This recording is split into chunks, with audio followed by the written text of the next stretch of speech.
திருச்சிற்றம்பலம். தினம் ஒரு திருமந்திரம். திருச்சிற்றம்பலம். பொன்னை கடந்திலங்கும்புலி தோலினன் மின்னி கிடந்து மிளிரும் இளம்பிறை தொன்னி கிடந்த சுடு பொடியாடிக்கு பின்னி கிடந்ததன் பேரன்புதானே. திருச்சிற்றம்பலம். பொன்னை கடந்து இலங்கும் புலித்தோலினன் என்று தொடங்கும் பாடலை இப்பொழுது காணப்போகிறோம்.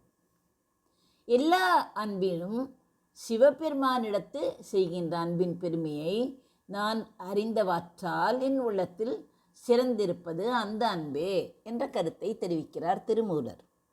பொன்னை கடந்திலங்கும் புலித்தோலினன் என்று கூறுகிறாரே, தங்கம் போன்ற சிவந்த மேனியில் அதைவிட ஒளிமிக்க புலித்தோலை இடையில் கட்டியிருப்பவன் சிவபெருமான்.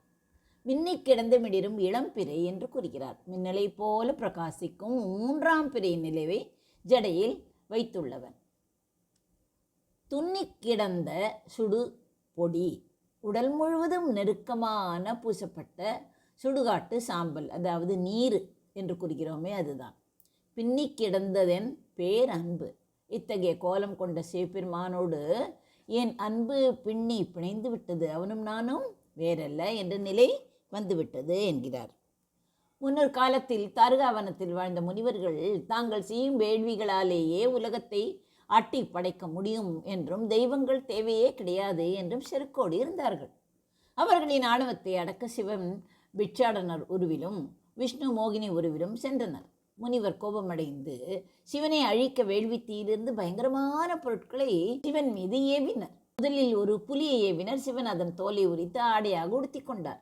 பின்பு விஷப்பாம்புகளை ஏவினார்கள். அவற்றை ஆபரணங்களாக அணிந்து கொண்டார். கடைசியாக என்ன செய்தார்? முயலகன் என்ற அரக்கனை ஏவினார்கள். அவர்கள், அந்த முனிவர்கள், அவனை தன் காலடியில் மிதித்து சம்மாரம் செய்தார். சரி, சுடுபொடி அதாவது சாம்பலின் ரகசியம்தான் என்ன? உலகமே அழிந்தாலும், அதாவது ஊழிக்காலத்தில் எல்லாம் அழிந்துவிடும் அல்லவா, அப்படி அழிந்தாலும் அனைத்தும் சாம்பலாக போகும்.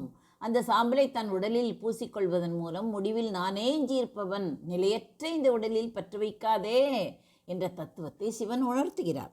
திருமூலர் இந்த பாடலில் உருவ வழிபாட்டை கடந்து உணர்வு வழிபாட்டை பேசுகிறார். சிவபெருமானின் தோற்றம் அச்சம் ஊட்டுவதாக புலித்தோல் சாம்பல் இருந்தாலும் அதையெல்லாம் அணிந்து கொண்டிருக்கிறாரே, அப்படி இருந்தாலும் உண்மையான பக்தனுக்கு அது பேரன்பை தரும் வடிவமாக தெரிகிறது. பின்னி கிடந்தது என்ற வார்த்தை இறைவனுக்கும் உயிருக்கும் இடையிலான பிரிக்க முடியாத அத்வைத்த நிலையை அது காட்டுகிறது. இந்த பாடல் பக்தி என்பதை தாண்டி ஒரு யோகி இறைவனுடன் கொள்ளும் நெருக்கத்தை பறைசாற்றுகிறது. பொன்னை கடந்து இலங்கும் புலித்தோலினன், மின்னி கிடந்து மிளிரும் இளம்பிறை, துன்னி கிடந்த சுடு பொடியாடிக்கு பின்னி கிடந்ததென் பேரன்புதானே. நன்றி, வணக்கம். உமா பாலசுப்ரமணியன்.